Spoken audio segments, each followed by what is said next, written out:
Lucas capítulo 4, versículo 1 al 8 dice: Jesús, lleno del Espíritu Santo, volvió del Jordán y fue llevado por el Espíritu al desierto por 40 días. Y era tentado por el diablo y no comió nada en aquellos días, pasados los cuales tuvo hambre. Entonces el diablo le dijo: si eres hijo de Dios, di a esta piedra que se convierta en pan. Jesús respondiendo le dijo: escrito está, no solo de pan vivirá el hombre, sino de toda palabra que sale de Dios. Y le llevó el diablo a un monte alto y le mostró en un momento todos los reinos de la tierra. Y le dijo el diablo: a ti te daré toda potestad y la gloria de ellos, porque a mí me ha sido entregada, y a quien quiero la doy. Si tú postrado me adorares, todos serán tuyos.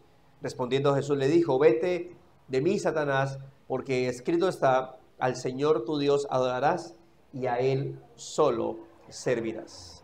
Permítame titulo este sermón así: la segunda tentación, un ataque al plan y las promesas de Dios.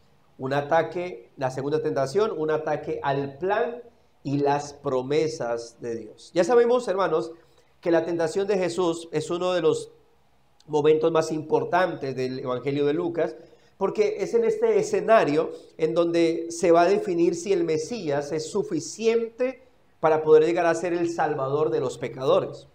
Y esta definición depende del resultado de esta confrontación con el diablo en el desierto. Recordemos que a diferencia de cualquier tentación nuestra, en este momento Cristo estaba siendo tentado y el resultado de esta tentación afectaría a todos aquellos que Él representaría. Y al resultado ser satisfactorio para el Dios Padre, entonces podrá hacer lo que vino a hacer, que es buscar y salvar lo que se había perdido, lo cual se llevaría a cabo por medio de su entrega sustitutiva en la cruz, para que a través de la imputación y propiciación pues pudiese lograr justificar al hombre ante el gran Dios juez.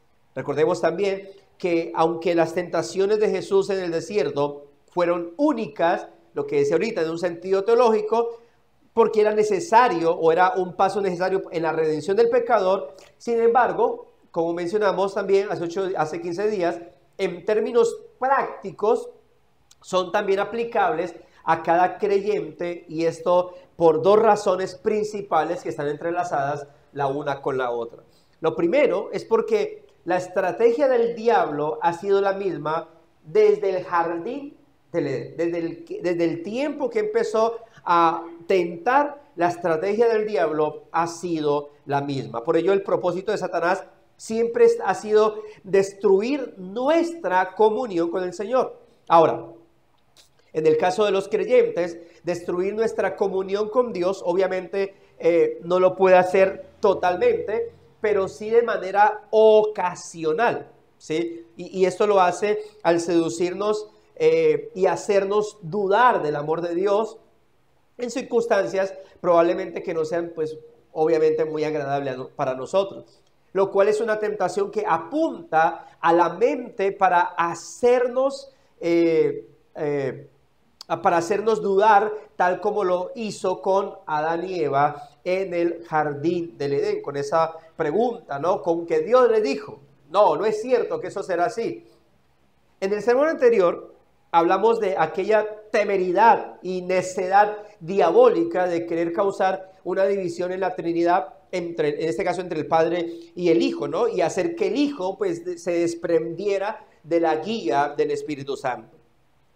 Por eso le dice, cuando le dijo en los versículos 3 y 9, si eres hijo de Dios, recordemos que no lo estaba diciendo en el sentido de que Jesús dudara de que era hijo de Dios, porque pues Jesús sabía muy bien, muy claramente quién era Él, sino que lo estaba haciendo, o esa frase se la mencionó en el sentido de que si él era el Hijo de Dios, entonces cuestionar el hecho de que el Padre no había intervenido para proveerle en ese estado en el cual se encontraba en el desierto.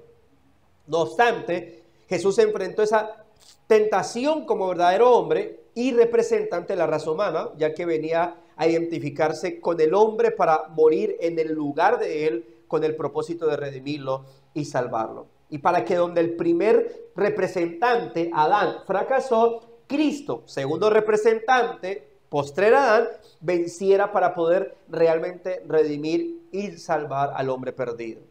Por eso recordemos también que al ser el Espíritu Santo quien lo condujo a ir al desierto para ser tentado, entonces la tentación de Jesús pertenece a un plan determinado por Dios para que su Hijo cumpliera la gran comisión que Él le había entregado. Así que eso en primera medida. Y en lo segundo, de por qué esas tentaciones siguen siendo o son aplicables a nosotros hoy en día, es porque por la gracia de Dios en Cristo, nosotros también somos ¿qué? Hijo de Dios.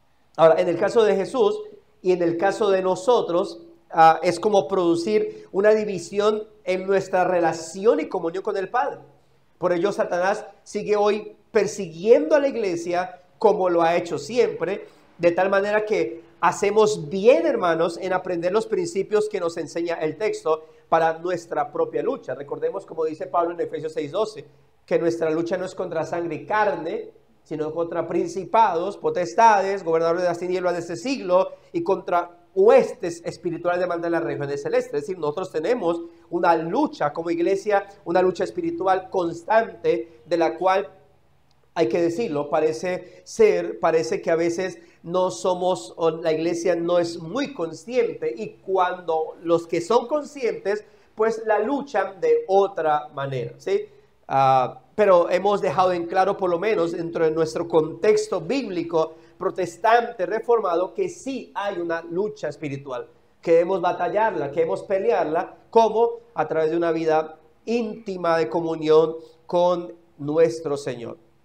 Por ello debemos observar tanto la forma en que Satanás se presenta y busca tentar al Señor Jesucristo, intentando producir dudas en su mente, como también observar la forma en cómo Jesús reacciona frente a eso, para así que poder estar bien atentos en el tipo de batalla que tendremos mientras estemos en esta tierra.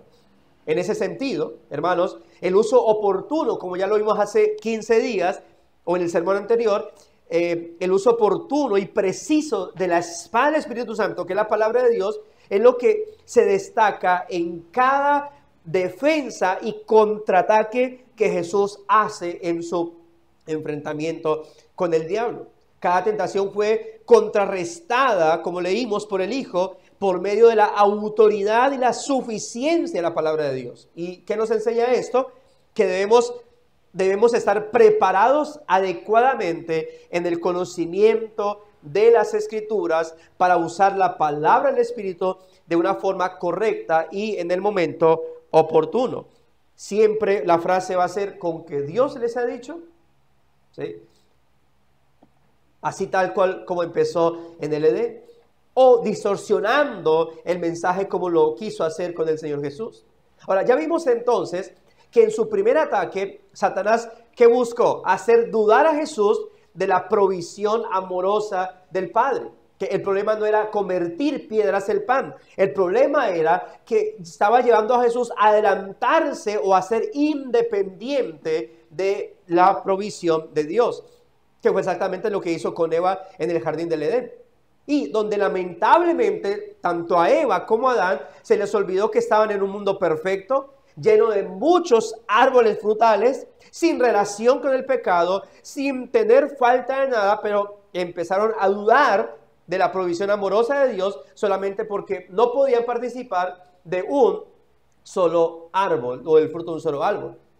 Y allí fue el quiebre y el principio de la caída definitiva del ser humano. Ahora, el Señor, como vimos, no cedió ante esa detestable insinuación, sino que respondió de manera tajante y determinante, como tenemos en el texto bíblico. Escrito está.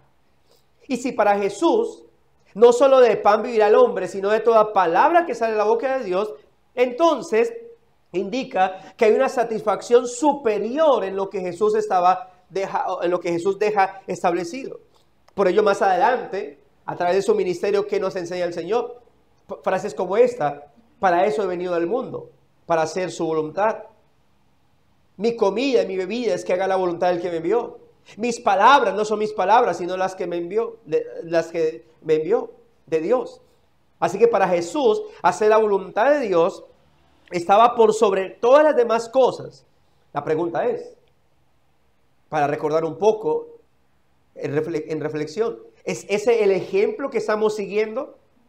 ¿O vivimos de excusa en excusa para no hacer la voluntad del Señor?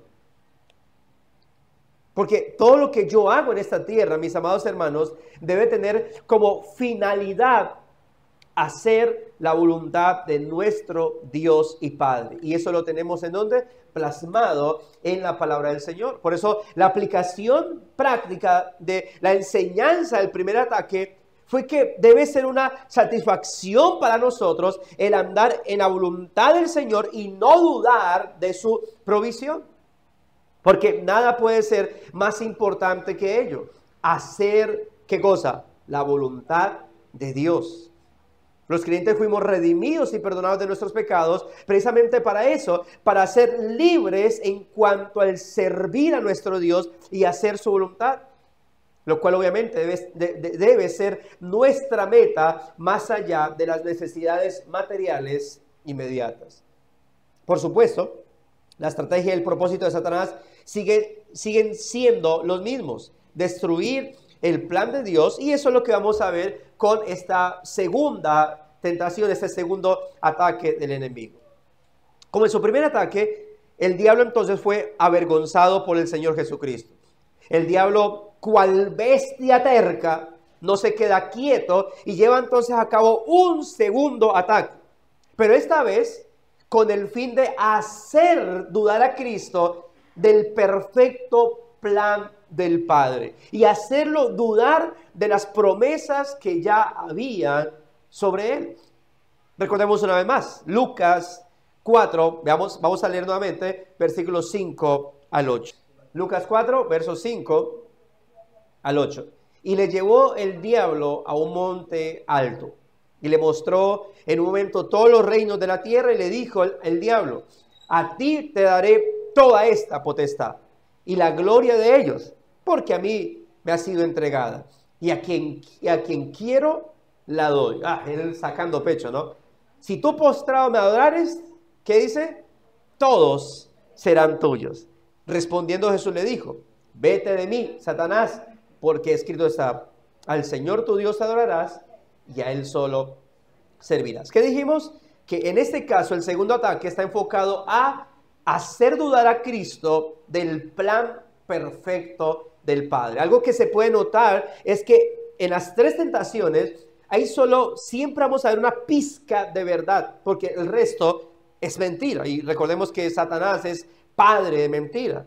Recordemos que las Escrituras describen a Satanás también precisamente como el Dios de este siglo, ¿sí? Dice 2 Corintios capítulo 4, versículo 4. Él es el Dios de ese siglo, es decir, como un ser que tiene cierta autoridad.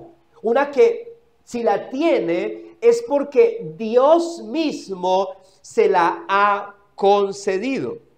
Por lo tanto, entendemos que Satanás está bajo la total autoridad suprema y soberana de Dios. Cuando enseñamos, hablamos acerca en escatología, de la cadena con la cual está amarrado el diablo, desde el momento de la cruz, entendimos o expresamos que esa cadena no significa un amarre total, sino una limitación en el poder de Satanás. Él sigue engañando, pero no de la manera en como lo hacía antes.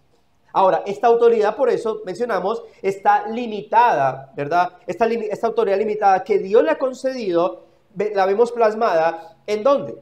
En las filosofías de este mundo, ¿sí? ¿Dónde más la vemos? Bueno, la cual es contraria a la voluntad del Señor, a la sabiduría de Dios. La vemos en el secularismo ambicioso de la sociedad actual. Y la vemos a través de los sistemas políticos y económicos que buscan distorsionar el propósito que Dios tiene a través de todas sus agendas políticas. Pero aunque Satanás tiene cierta autoridad sobre todas las cosas, incluyendo los gobiernos de este mundo, no obstante, no tiene la posición de aquellas cosas que le está ofreciendo a Jesús. Porque Satanás no es el dueño de todo. El dueño de todas las cosas es ¿quién? El soberano Dios. Por lo tanto, aquí hay una mentira que en definitiva es lo que está determinando que esto sea una tentación. Recuerden que la tentación siempre van a ser ofrecimientos con un punto de falsedad en todo lo que se le está entregando. Satanás, dice a alguien, es como un astuto vendedor que le señala la mercancía a alguien, en este caso a Jesús, en una situación en la que Jesús no tiene nada, ni siquiera para comer. Y el diablo está a punto, supuestamente, de ofrecerle todo. Parafraseando, podemos decir esto: Jesús, mira, aprecia todo lo que puede ser tuyo, porque todo eso es mío, todo eso es mío, y yo te lo doy. Es más, yo se lo doy a quien yo quiera, pero yo te lo quiero dar a ti. Acéptalo, acéptalo, porque Jesús, tú te mereces algo mejor, y yo te lo puedo dar. Pero eso sí, debes adorarme. Y al Satanás mostrarle a Jesús todos los reinos del mundo y prometerle autoridad sobre todos ellos, si le adora, lo que realmente hace Satanás es proponerle una alianza con él. Obviamente, el propósito principal de la tentación, de esta segunda tentación, no consiste en la sola alianza con el diablo, sino especialmente en que Jesús renuncie al programa del ministerio que tiene por delante, el cual el Padre le entregó.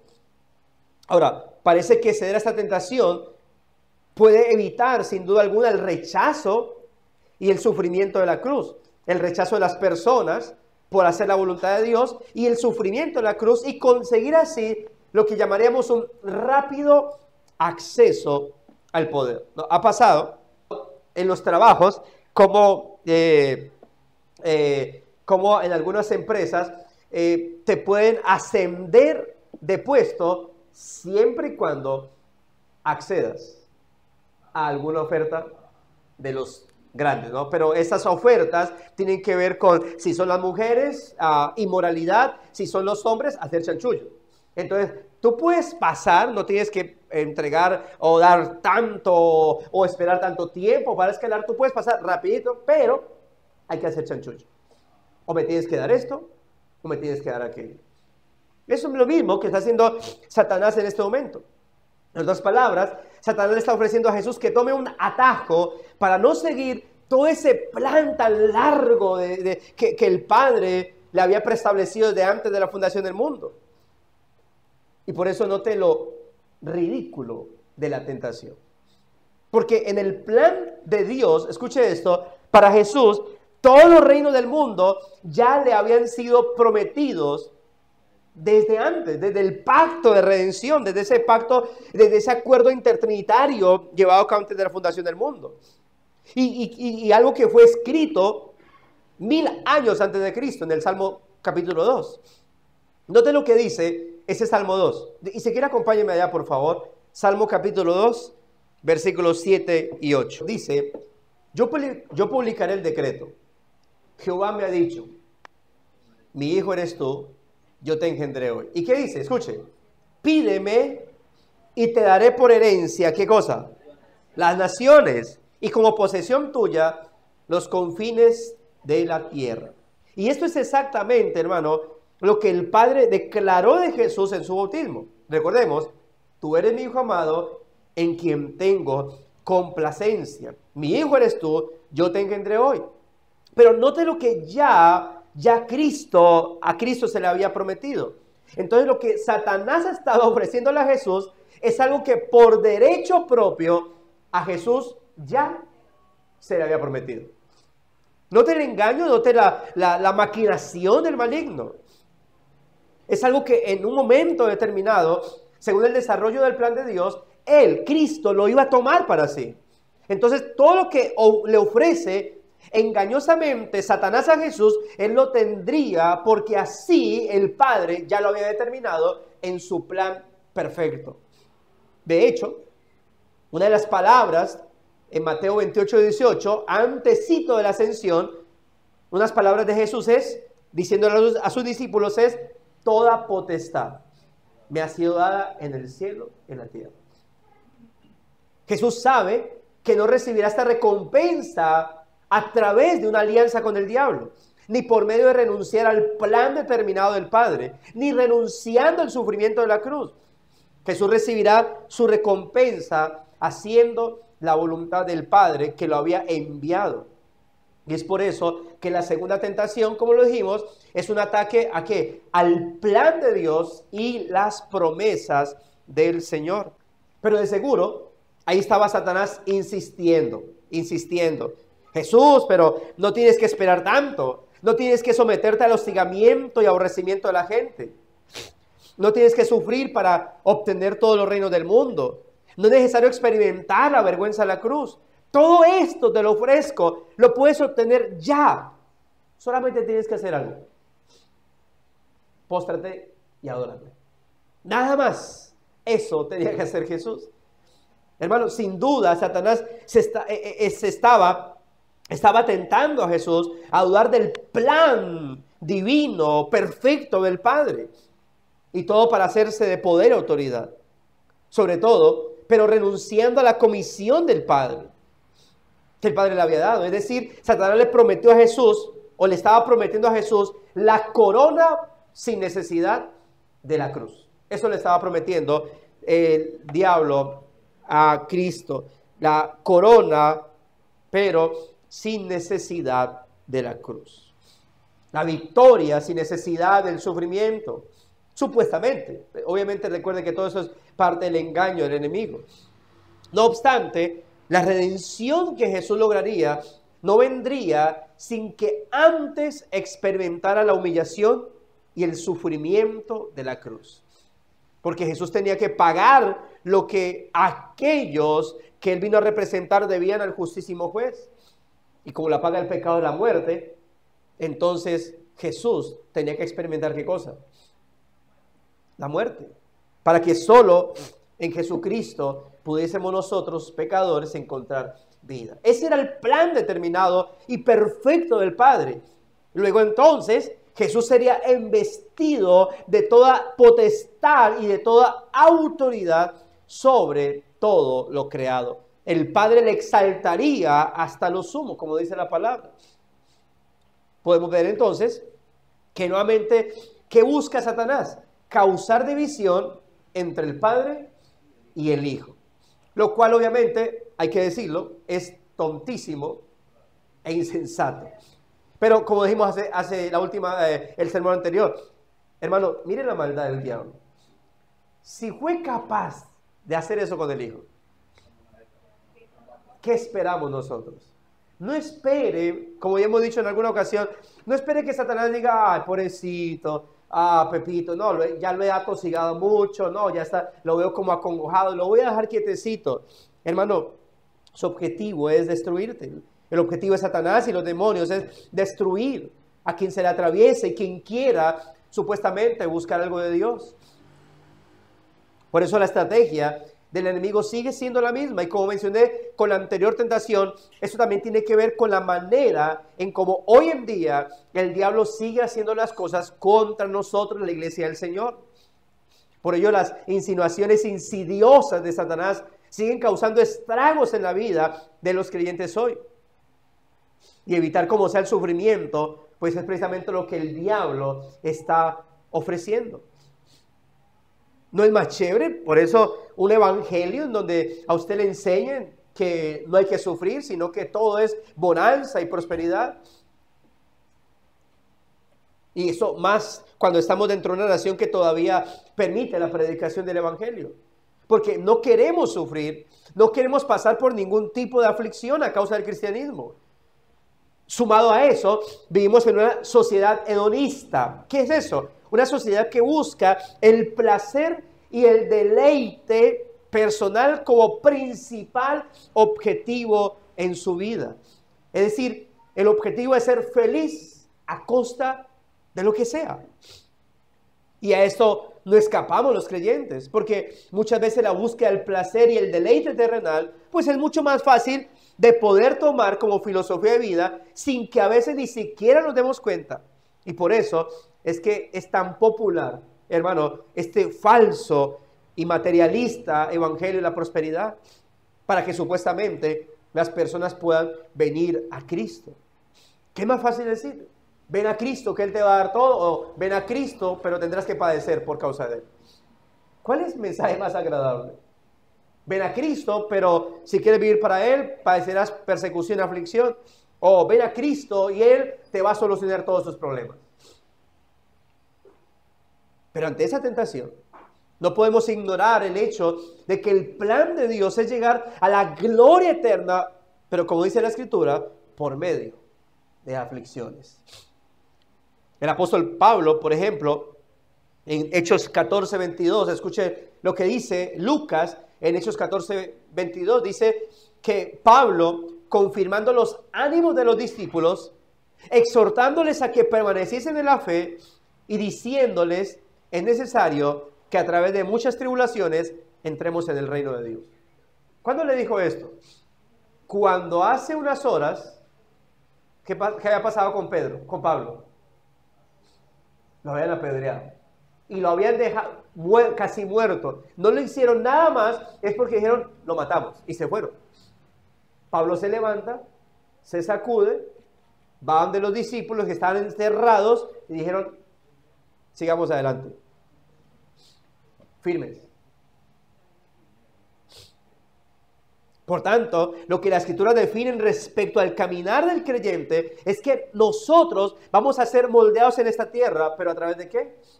De aflicciones. No podemos tomar atajos.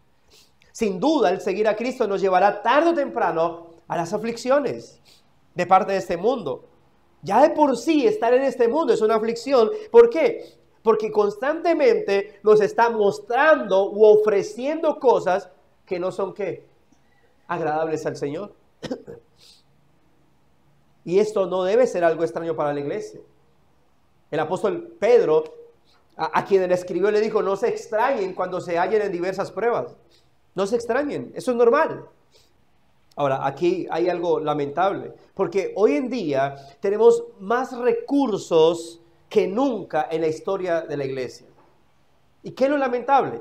Que aun cuando tenemos más recursos que nunca en la historia de la iglesia, parece que tenemos menos relevancia que nunca en medio de esta sociedad secular.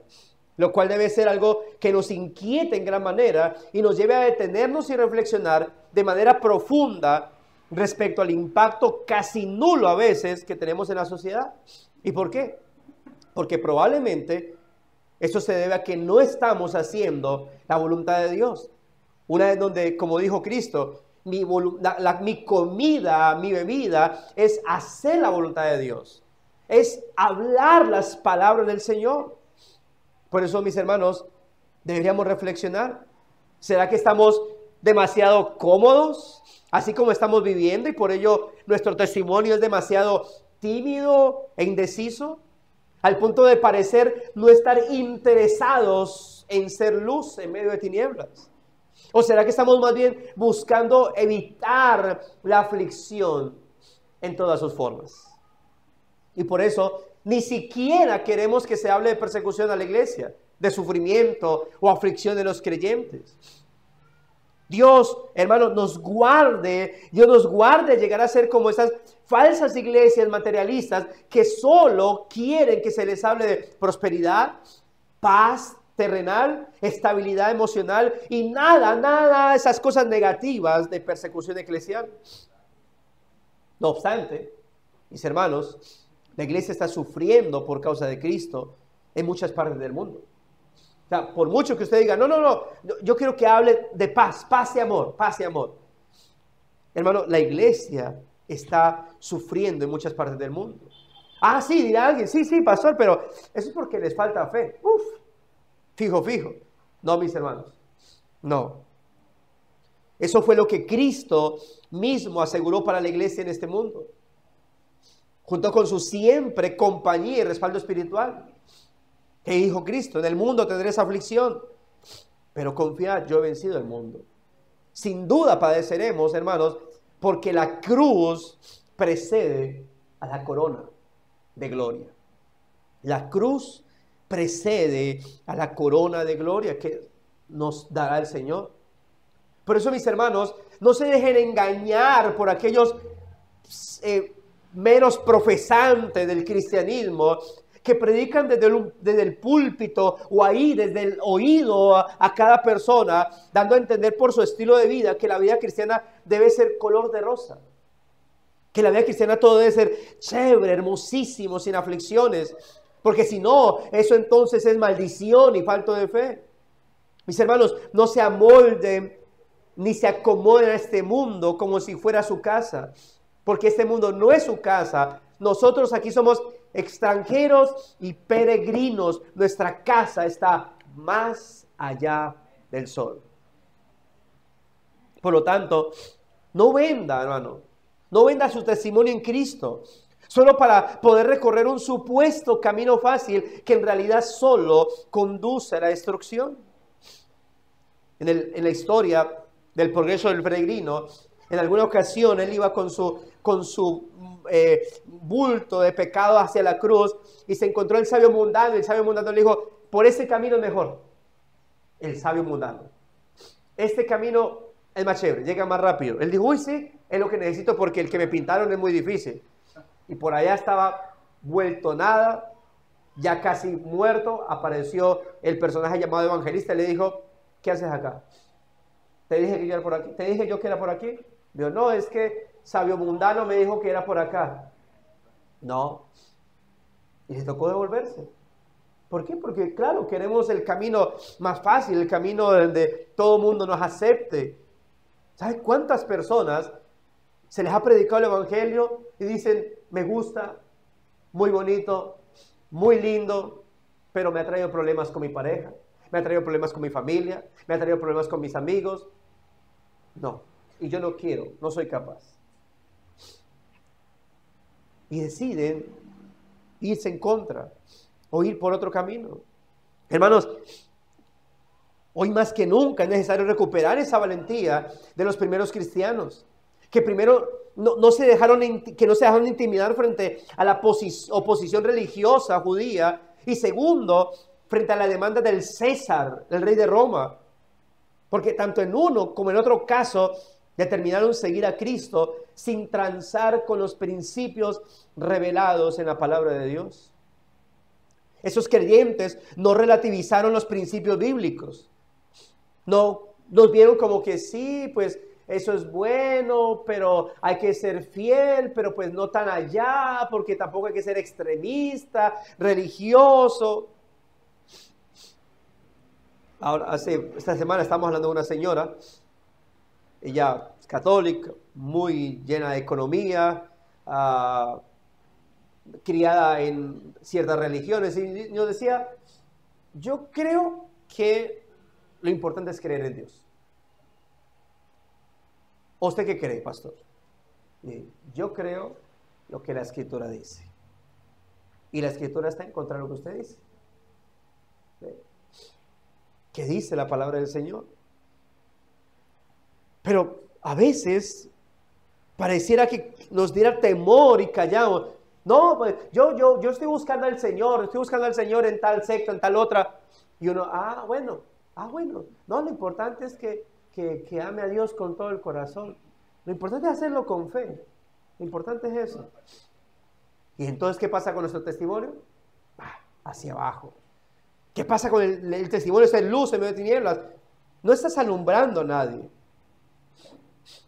Estás diciendo a la persona: sí, sigue por ese camino al infierno. Sí, vas bien, camino al infierno. Piérdete porque yo no quiero hacer nada por ti. Ellos no relativizaron los principios bíblicos, ni reinterpretaron los principios, ni los reinterpretaron como en el día de hoy se está haciendo, diciendo: no, eso solo tiene que ver con esas circunstancias que están viviendo los primeros creyentes, no tiene nada que ver con lo que pasa hoy en día. No, hermanos, ellos no hicieron eso.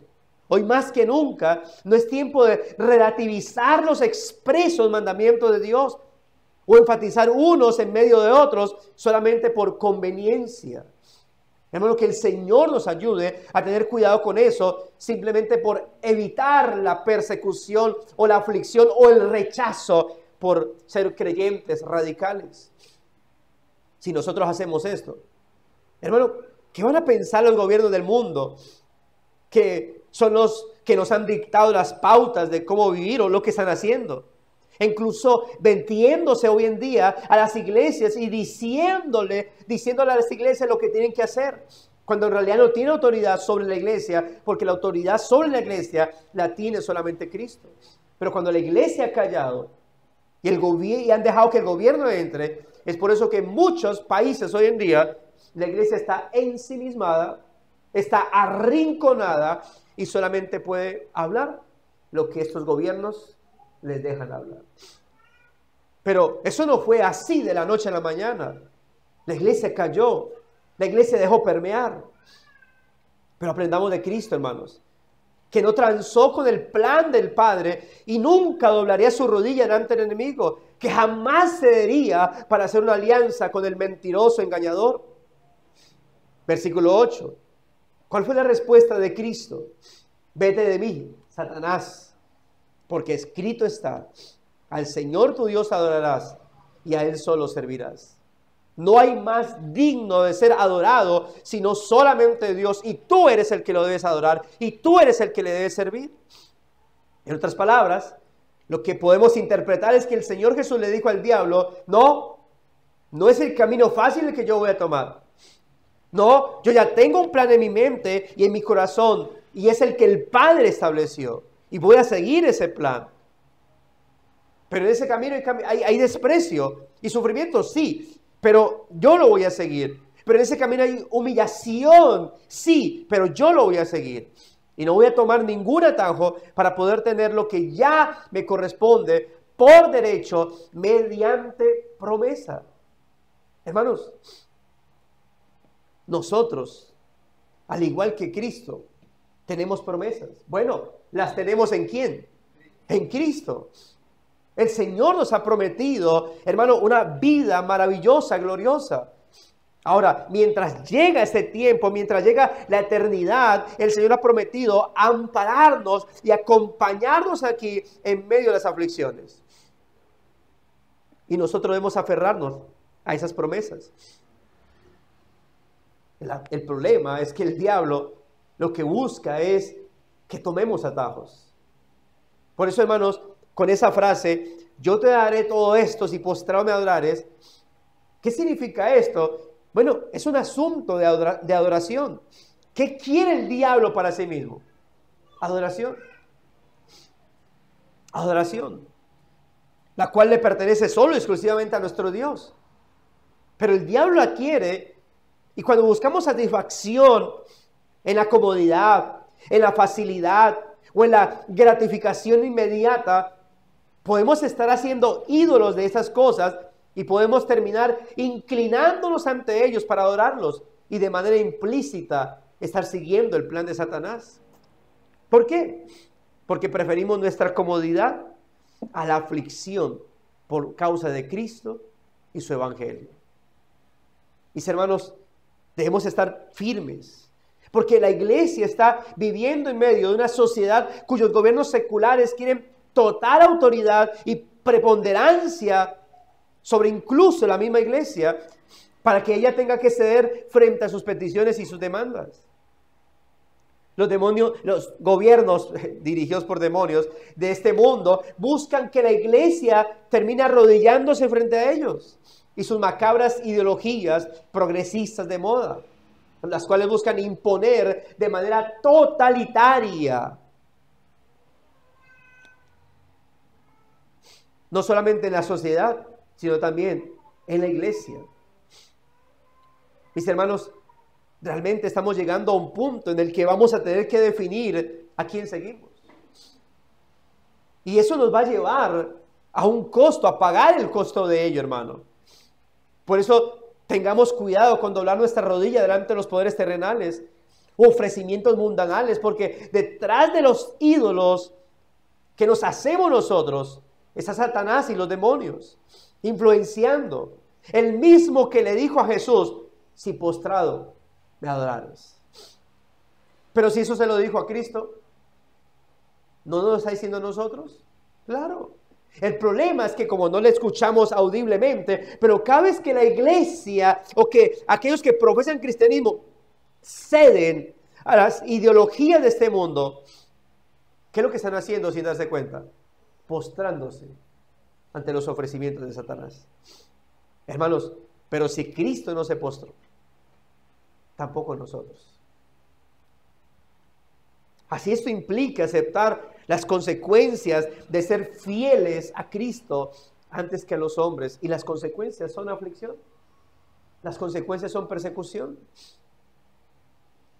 Es cierto que hasta un punto debemos actuar como iglesia con prudencia ante los gobiernos, orar por ellos, actuar con respeto, con sabiduría. Claro que sí.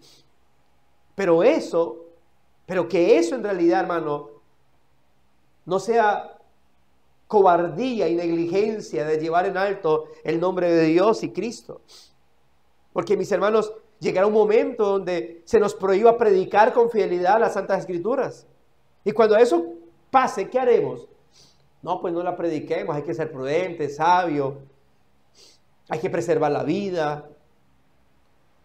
Entonces, ¿cederemos? ¿Cederemos por miedo a perder nuestra comodidad? ¿O avanzaremos en obediencia a Dios y su gloria, aun cuando esto implique aflicción? Hermano, el Señor nos ayude cuando esas circunstancias lleguen. John Stott dijo lo siguiente. Dice, si el Estado manda lo que Dios prohíbe o prohíbe lo que Dios manda, nuestro simple deber cristiano es resistir al Estado, no someternos. Si se promulgan leyes que contradicen la ley de Dios, la desobediencia civil entonces es un deber cristiano. Por eso les digo que debemos tener cuidado con que nuestra prudencia sea tan excesiva que quizás estemos a veces pensando más en nuestra comodidad que lo que el Señor quiere realmente y demanda en las Escrituras de nosotros. Porque realmente poco a poco, hermanos, el gobierno civil se está entrometiendo en lo que la iglesia puede o no hacer. Y es cierto, con el tema de la ideología de género, hay leyes que están rondando, todavía creo, espero, todavía están rondando, no se han determinado como leyes que deben obedecerse. ¿Para qué? Para que con respecto a la ideología de género, ninguna iglesia pueda decir algo respecto al homosexualismo. Ninguna iglesia se atreva siquiera a aconsejar a algún homosexual a dejar ese camino y seguir a Cristo. Porque eso, aun cuando él quisiere, eso implicaría que cualquiera pudiese decir, mire, allá le están diciendo a ese muchacho que no lo haga, que siga por aquí, y eso implicaría cargos contra la iglesia, contra los predicadores, contra todo esto. Y eso con un solo pecado. En este momento, hermanos, se están haciendo leyes para poder fortalecer o para poder cubrir incluso la pedofilia. De eso viene hablándose mucho. Y es el camino libre. Es el camino que se está llevando a cabo. Y cuando eso sea abierto y cuando todo eso se defienda y sea la iglesia la única que puede decir no a todo eso, pero el gobierno se levante, los gobiernos se levanten, ¿cuál será nuestra posición? Prudencia para que no nos digan nada. Hablemos pasitos. No prediquemos de eso. No prediquemos de aquello. Solo lo que ellos digan que podemos predicar.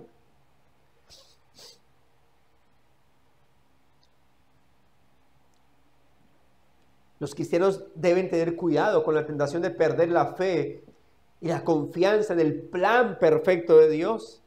En particular cuando soportan circunstancias o están ante circunstancias difíciles. Mis hermanos, podemos llegar a dudar del plan de Dios. Pero de verdad, lo que está pasando, toda esta amoralidad en la que vive la sociedad, todo este ateísmo acelerado que cada vez abarca más aspectos de la vida social, donde estamos insertos como iglesia, Toda esta maldad creciente que está produciendo y que vemos en las esferas sociales, no nos debe llevar a preguntar con miedo, Señor, ¿dónde estás? ¿Por qué no haces algo al respecto? Sino más bien a recordar cuál es el plan de Dios para nosotros, su iglesia. Porque no es algo oscuro para nosotros, es algo que lo tenemos claramente en las Escrituras.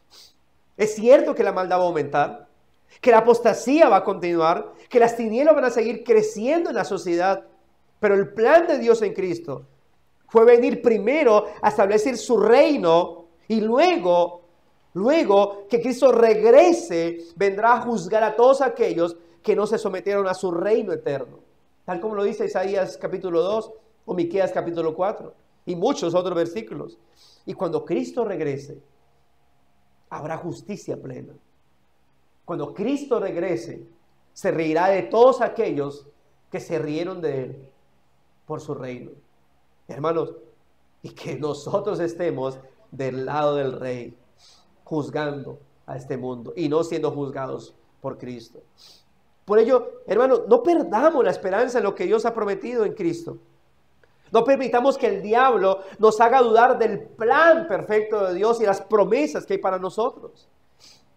No permitamos que el diablo nos haga dudar que el plan de Dios es realmente bueno y perfecto para este y todos los tiempos que nos corresponda vivir en este mundo.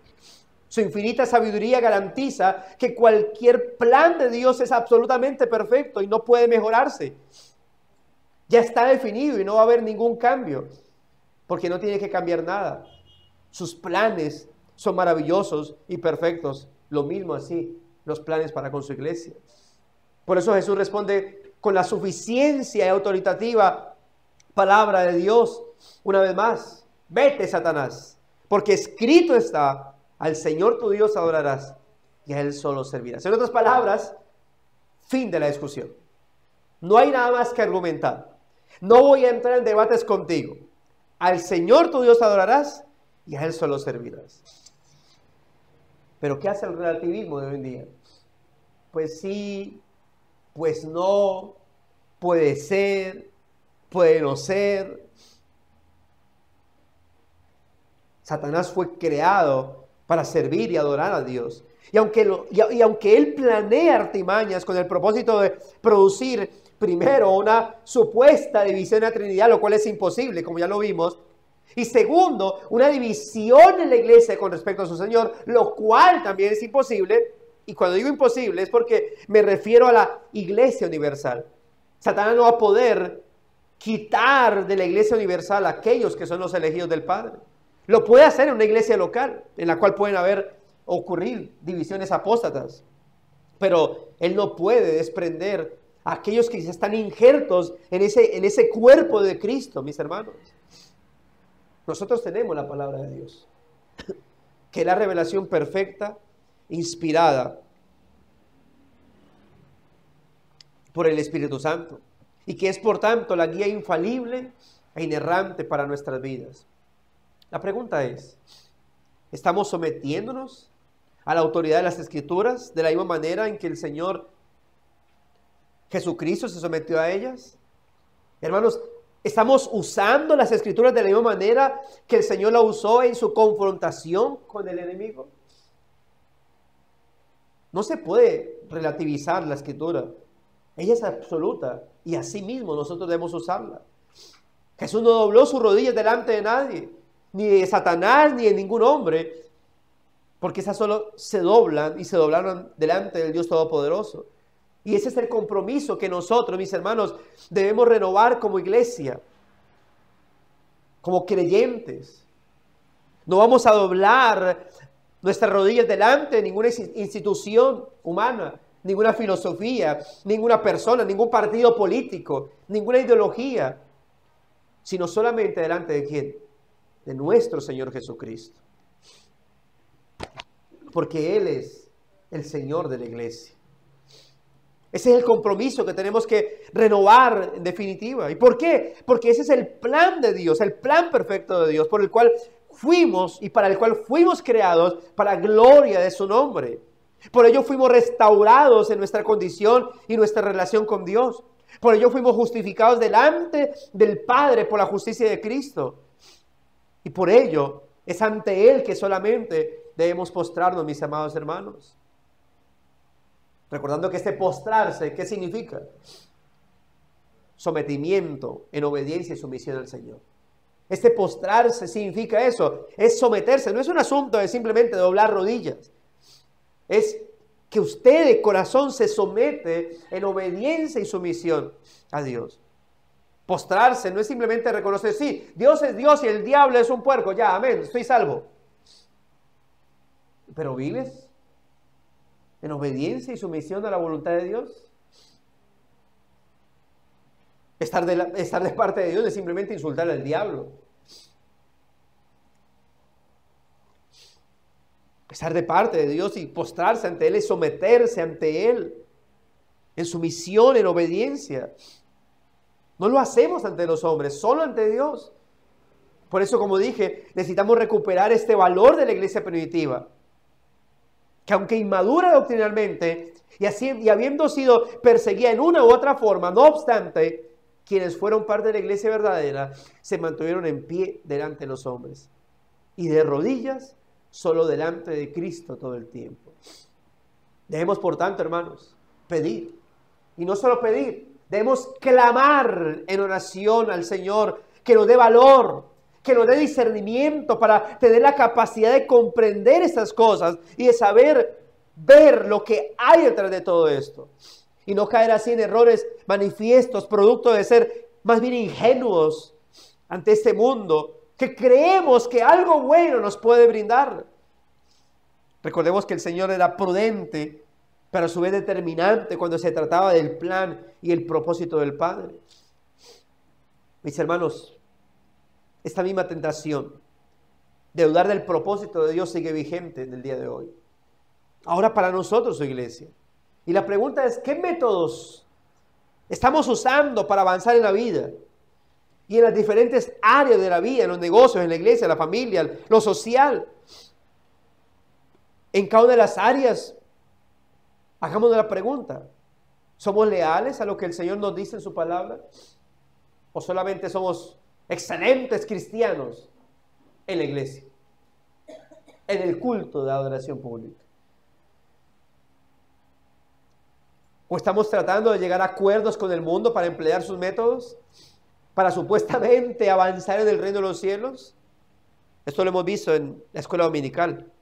Pragmatismo se llama eso. Lo cual es absurdo. ¿Qué podemos aplicar de esto, mis hermanos? Primero, dependamos exclusiva y absolutamente del plan que Dios determinó en Cristo para su iglesia.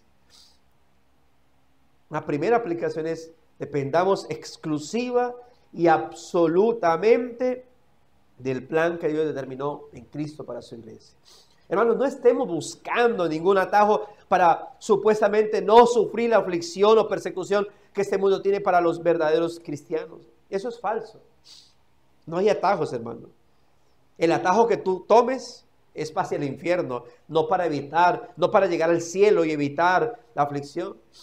No justifiquemos solo lo que el mundo hace, supuestamente para el bien de la humanidad. No olvidemos que la alternativa a no mantener los principios de Dios es rendir culto al maligno, que se disfraza de filosofías humanas, ideologías progresistas, del cientificismo, que es una también de las cosas que atrae mucho a los intelectuales y en el cual se coloca la ciencia por encima de las Santas Escrituras. Segunda aplicación. Mis hermanos, necesitamos volver nuestra mirada al Señor y su palabra, o mantenerla ahí.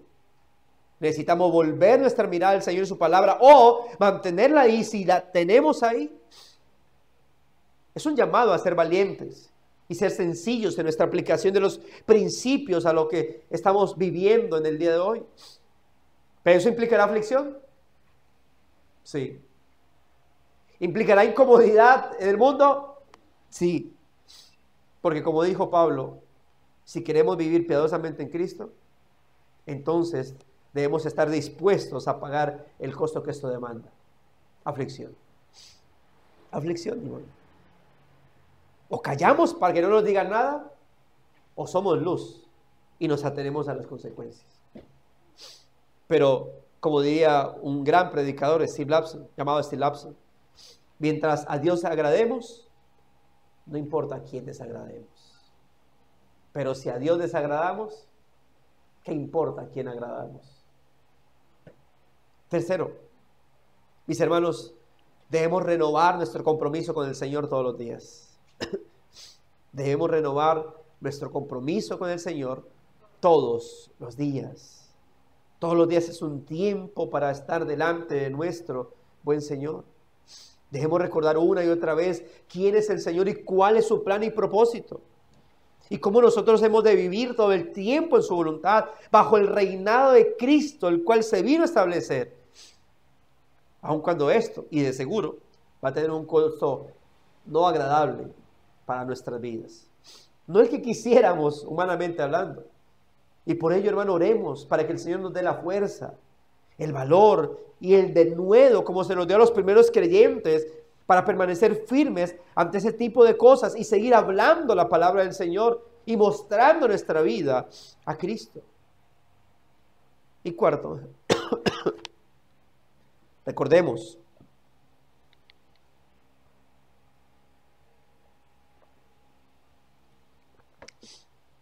o entendamos, cuando Dios nos quita ciertas comodidades terrenales, lo hace para que podamos aprender a colocar nuestros afectos sobre Él. ¿Y esto con qué propósito? Que cada día seamos más moldeados, conformados al carácter de nuestro Señor Jesucristo. Ese es el objetivo, hermanos. Y de esa manera podamos así traer más gloria a su santo nombre. Todo esto, hermanos, para que al hacer la voluntad de Dios podamos disfrutar de una satisfacción mayor a la satisfacción de las necesidades inmediatas. Pues para eso estamos, para eso Dios nos llamó en esta tierra, para anunciar la virtud de aquel que nos llamó de las tinieblas a su luz admirable. No hay atajos, hermano. Y los atajos son peores, son para sufrir, son para dañar nuestra fe, mis hermanos. Realmente cualquier atajo que el enemigo ofrezca, en realidad es un atajo para desagradar a Dios y es camino al infierno. Oremos al Señor.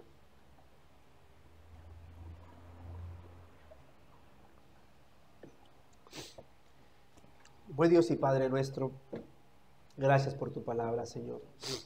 Gracias por concederme predicar tu palabra en medio de esa situación de salud.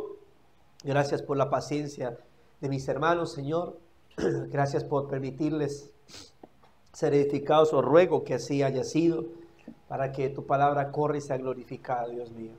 Gracias por las enseñanzas que podemos tener de este escenario tan importante para no solamente para tu Hijo Jesucristo, nuestro Señor, sino también para nosotros los creyentes ahora, Señor, porque nos recuerda una vez más cómo debemos enfrentar las tentaciones que este mundo o que Satanás nos hace a través del sistema mundano o directamente a nosotros, incluyendo nuestros deseos, Señor. Gracias, Dios, por tu palabra, porque por ella es que podemos estar firmes y delante de ti, Señor, y siempre colocando nuestra mirada puesta en ti, bendito Dios. Guárdanos de ceder a este mundo, a sus ofrecimientos, a sus comodidades, a sus supuestos bienestares, Señor, porque sabemos que en realidad lo único que buscan es alejarnos de ti, Señor, y de alejarnos de agradarte y de honrarte como debemos hacer. Dios, te pido que guíes a mis hermanos en todo, que lo lleves, Señor, en paz y en bendición, y que el resto del día siga siendo un día de crecimiento espiritual, de santificación, de edificación, de adoración para ti, Señor. Gracias te damos en Cristo Jesús, Señor nuestro. Amén y amén. Mis amados hermanos, gracia y paz a sus vidas. El Señor les continúe bendiciendo. Vemos el martes, si Dios lo permite.